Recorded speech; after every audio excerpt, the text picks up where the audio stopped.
दोस्तों आज की इस क्लास में हम लोग सीखेंगे माइक्रोसॉफ्ट पावर पॉइंट के अंदर कंट्रोल के साथ A to Z सारे के सारे शॉर्टकट, किस शॉर्टकट से क्या होता है। तो चलिए शुरू करते हैं। तो हम सबसे पहले कीबोर्ड में कंट्रोल E करके ऑल सेलेक्ट करते हैं, इसको कर देते हैं डिलीट। तो हम पहले इंसर्ट में चलते हैं, टेक्स्ट बॉक्स ले लेते हैं और यहाँ पर हम अपने पास कोई एक टेक्स्ट लिख लेते हैं। तो मैं यहाँ पर नॉर्मली अपने सेंटर का नाम लिखता हूँ, कृष्णा कंप्यूटर EDU।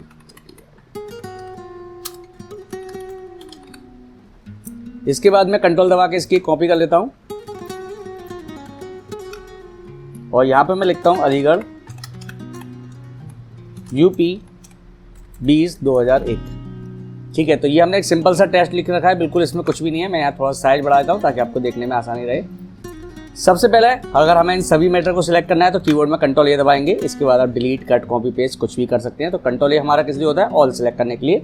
इसके बाद कंट्रोल B हमारा इस टेक्स्ट के अंदर इसको अगर बोल्ड करना है तो हम यहाँ से बोल्ड कर सकते हैं। आप डायरेक्टली यहाँ से भी बोल्ड कर सकते हैं। इसके बाद कंट्रोल C आप जानते ही हैं, कॉपी करने की कमांड होती है। इसके बाद हमारे पास आता है कंट्रोल D। अगर हमें किसी भी टेक्स्ट या शेप की हमें अगर डुप्लीकेट करनी है तो हम कंट्रोल D के द्वारा उसकी डुप्लीकेट यहाँ पर कर सकते हैं। इसके बाद आता है कंट्रोल E। कंट्रोल E का काम होता है यहाँ पे अरेंजमेंट को चेंज करने के लिए, यानी आप अपने पैराग्राफ को लेफ्ट राइट सेंटर के द्वारा यहाँ पे जो मिडिल करते हैं इसको आप डायरेक्टली कंट्रोल E के माध्यम से आप इसको सेंटर कर सकते हैं। इसके बाद हम कंट्रोल F दबाते हैं। कंट्रोल F हमारा फाइंड कमांड के लिए होता है। अगर हमें कोई वर्ड ढूंढना है, जैसे हमने कहा कि भाई हमारे लेटर के अंदर कृष्णा कहाँ लिख रहा है, तो हम कृष्णा लिखेंगे। यहाँ साइड में कर लेते हैं, फाइंड करते हैं तो देखिए यहाँ लिख रहा है और यहाँ लिख रहा है, तो यहाँ पे इस चीज़ को ही डिटेक्ट कर देता है। इसके बाद आएगा control G। Microsoft power point के अंदर कंट्रोल G अगर आप दबाएंगे तो कंट्रोल G से कुछ भी नहीं होता है, क्योंकि कंट्रोल G इसमें बिल्कुल खाली कीवर्ड छोड़ा गया है। इसके बाद कंट्रोल G के बाद आता है कंट्रोल H। कंट्रोल H के द्वारा अगर आप रिप्लेस करना चाहें, जैसे कि मैंने कहा कृष्णा की जगह मैं चाह रहा हूँ कि श्री कृष्णा हो जाए, यानी हमारी कृष्णा के आगे अगर श्री और लग जाए तो हम इसको डायरेक्टली रिप्लेस या रिप्लेस ऑल करके कृष्णा को चेंज कर सकते हैं श्री कृष्णा के अंदर, या आप किसी और टेक्स्ट के अंदर कर सकते हैं।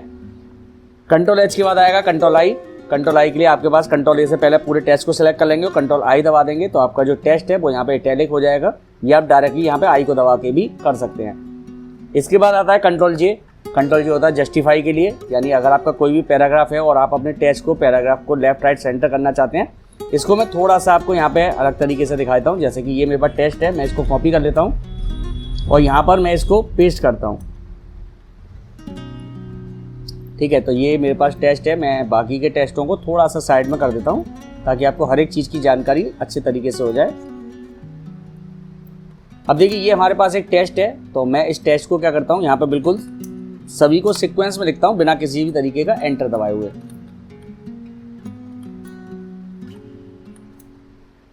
अब देखिए नॉर्मल जो होता है वो हमारा कंट्रोल L होता है, यानी कि लेफ्ट में चल रहा होता है। अब देखिए यहाँ पर क्या है, ये स्पेस आपका बच रहा है। अगर आप यहाँ पर ही कंट्रोल J दबा देंगे तो ये जस्टिफाई हो जाएगा और आपकी लाइंस एकदम एक्यूरेट तरीके से यहाँ पर आ जाएंगी। इसके बाद आता है कंट्रोल K। अब देखिए हमें इस टेक्स्ट को अगर किसी फाइल के मैटर से जोड़ना है, यानी अगर हम चाहते हैं कि कोई भी इस टेक्स्ट के ऊपर क्लिक करें और हमारी कोई फाइल खुल जाए, तो आप कीबोर्ड से कंट्रोल A दबाइए, अपने टेक्स्ट को सिलेक्ट कर लीजिए और कीबोर्ड से कंट्रोल K दबाइए। यहाँ पे आप जिस फाइल से भी जोड़ना चाहें उसको आप जोड़ सकते हैं। मैंने जैसे कि यहाँ पे A123 PPT की फाइल है पावर पॉइंट की, हम इससे इसको जोड़ देते हैं तो आप देखेंगे कुछ इस तरीके का लिंक बन के आ जाएगा। इस लिंक पर जैसे आप कंट्रोल दबा क्लिक करेंगे ये आपसे पूछेगा कि भाई इस फाइल को खोलना है या नहीं खोलना है। तो अगर आपको इस फाइल को ओपन करना है तो आप यहाँ यस कर दीजिए और वो फाइल आपकी खुल के आ जाएगी। अगर मुझे ये लिंक नहीं चाहिए, मुझे ये लिंक हटाना है, तो मैं इस कंट्रोल A कर लेता हूँ, राइट क्लिक करता हूँ और यहाँ पे आपको एक ऑप्शन मिलेगा रिमूव लिंक का, इस पर क्लिक कर दीजिए और ये लिंक आपका फिर से हट जाएगा। कंट्रोल K के बाद आता है कंट्रोल L। सबसे पहले हम कीबोर्ड में कंट्रोल A दबाते हैं। इसका देखिए मैं कीबोर्ड में कंट्रोल L की को प्रेस करता हूँ तो हमारी जो अरेंजमेंट चल रही थी उसको देखिए लेफ्ट में कर देगा, यानी पहले जो हमने जस्टिफाई करी थी कंट्रोल J से, ये जस्टिफाई थी, कंट्रोल L दबा दूंगा तो ये मैटर हमारा लेफ्ट पैराग्राफ पर फिर से आ जाएगा। इसके बाद आता है कंट्रोल M। अगर आप कंट्रोल M दबाएंगे तो यहाँ पे देखिए एक और न्यू स्लाइड ऐड हो जाएगी, जो आप यहाँ से क्लिक करके न्यू स्लाइड को ऐड करते हैं, उसको आप डायरेक्टली कंट्रोल M के द्वारा भी कर सकते हैं। कंट्रोल N अगर आपको न्यू पेज ही खोलना है, यानी न्यू पावर पॉइंट प्रेजेंटेशन की नई फाइल लेनी है, तो वो आपकी यहाँ पे खुल के आ जाएगी। कंट्रोल N से न्यू पावर पॉइंट प्रेजेंटेशन खुलती है और कंट्रोल M से जो आपकी प्रेजेंटेशन चल रही है उसी में नीचे एक न्यू स्लाइड खुल जाती है। तो आप कंट्रोल N और कंट्रोल M में कंफ्यूज ना हो। M के बाद आता है, अब आएगा कंट्रोल O। आपकी जो भी फाइल सेव है उस फाइल को आप इजीली यहाँ पे खोल सकते हैं। जो भी फाइल आपको ओपन करनी है वो फाइल यहाँ पे खुल के आ जाएगी। इसके बाद हम इस फाइल को भी हटा देते हैं। इसके बाद हमारे पास आती है कंट्रोल O के बाद कंट्रोल P। अगर आप अपने टेक्स्ट का जो भी आपने प्रेजेंटेशन बनाई है उसका अगर प्रिंट आउट लेना चाहते हैं तो आप डायरेक्टली कंट्रोल P कर सकते हैं और उसका प्रिंट आउट ले सकते हैं। P के बाद आता है कंट्रोल Q, इस फाइल को क्लोज करना है तो आप कंट्रोल Q करके उस फाइल को यहाँ पे क्लोज कर सकते हैं। इसके बाद आएगा कंट्रोल R, अगर आपके पास टेस्ट आपका सिलेक्ट है और आप कंट्रोल R दबाते हैं तो जो हमारा पैराग्राफ पहले लेफ्ट में था, फिर जस्टिफाई, सेंटर हमने सभी कर लिया। अब ये राइट से क्या होगा, जो टेस्ट है हमारा वो राइट हैंड साइड पर चला जाएगा। इसके बाद कंट्रोल S, आप सभी को पता ही है, अगर आपको अपनी फाइल को सेव करना है तो आप यहाँ से डायरेक्टली अपनी फाइल को सेव कर सकते हैं, डॉक्यूमेंट वगैरह कहीं पर भी, और इस फाइल को आप सेव कर लेंगे। इसके बाद कंट्रोल T, अगर आप कंट्रोल T दबाते हैं तो आपकी फ़ॉन्ट की यहाँ पे सेटिंग खुल के आ जाएगी, यानी फ़ॉन्ट फॉर्मेट खुल के आ जाएगा। आपको टेक्स्ट कौन सा रखना है वो आप यहाँ से अपना टेक्स्ट को सिलेक्ट कर सकते हैं, जो भी आप अपना टेक्स्ट रखना चाहें। उसके अंदर आप कोई भी कलर अगर चेंज करना चाहते हैं तो आप यहाँ से अपना कलर चेंज कर सकते हैं, बोल्ड कर सकते हैं, इसके साइज़ वगैरह को सेट कर सकते हैं एंड ओके, तो वो यहाँ पर चेंज होकर आपका आ जाएगा। अगर आप पूरे टेक्स्ट को सिलेक्ट करके दबाते हैं कंट्रोल T तो यहाँ पे आप देखिए एक साथ पूरे टेक्स्ट को कर सकते हैं। मैं जैसे यहाँ पे कॉपर फॉन्ट ले लेता हूँ एंड एंटर, तो देखिए हमारा कॉपर फॉन्ट में यहाँ पे आ गया।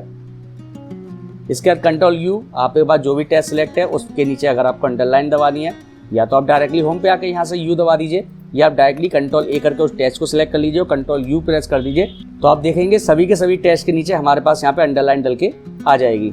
इसके बाद कंट्रोल V, अगर आप कंट्रोल V दबाते हैं तो अगर आपने कोई भी टेक्स्ट कॉपी कर रखा है, जैसे कि मान लीजिए हमारे पास ये अलीगढ़ वाला टेक्स्ट है, मैंने इसको कंट्रोल C से कॉपी कर लिया और मुझे यहाँ पे लाके उससे पेस्ट करना है तो मैं कंट्रोल V दबाऊंगा और वो टेक्स्ट हमारा यहाँ पर पेस्ट होके आ जाएगा। इसके बाद कंट्रोल W, अगर हमें इस फाइल को सेव करना है, यानी हमें इस फाइल को अगर क्लोज करना है तो हम कंट्रोल W से इसको क्लोज कर सकते हैं, और अगर आपको सेव करनी है तो आप सेव कर लीजिए, अदरवाइज आप इसको नो करके भी हटा सकते हैं। इसके बाद कंट्रोल X, आप सभी लोगों को पता है अगर हमें किसी मैटर को एक जगह से हटा के दूसरी जगह लाना है तो हम कंट्रोल X करते हैं, और जहाँ पर भी हमें उस टेक्स्ट को लाना है वहाँ पे लाके हम कंट्रोल V दबाएंगे तो वो टेक्स्ट वहाँ से कंट्रोल X से हट जाएगा और कंट्रोल V से वहाँ पे आके पेस्ट हो जाएगा। इसके बाद कंट्रोल Y, कंट्रोल Y में क्या है, अभी आपने कोई कमांड की है, यानी आपने जो भी लास्ट एक्शन या लास्ट आपने स्टेप अपनाया है उसको आपको अगर वापस करना है तो आप कंट्रोल Z करते हैं, तो देखिए वो मैटर आपका रिवर्स हो जाएगा। और अगर आप कंट्रोल Y करते हैं तो जो भी काम आपने कंट्रोल Z से किया है उसको आप कंट्रोल Y की मदद से वापस कर सकते हैं। आई होप दोस्तों आपको समझ में आ चुका होगा कि अगर आप पावर पॉइंट के अंदर कंट्रोल के साथ A to Z कोई भी की अगर दबाएंगे तो किस की से आपका क्या होता है। आई होप ये वीडियो आपको अच्छी लगे। वीडियो अगर आपको अच्छी लगी तो वीडियो को लाइक और चैनल को सब्सक्राइब करके बेल आइकन दबा दीजिएगा। चलिए हम आपसे मिलते हैं अपनी अगली वीडियो में।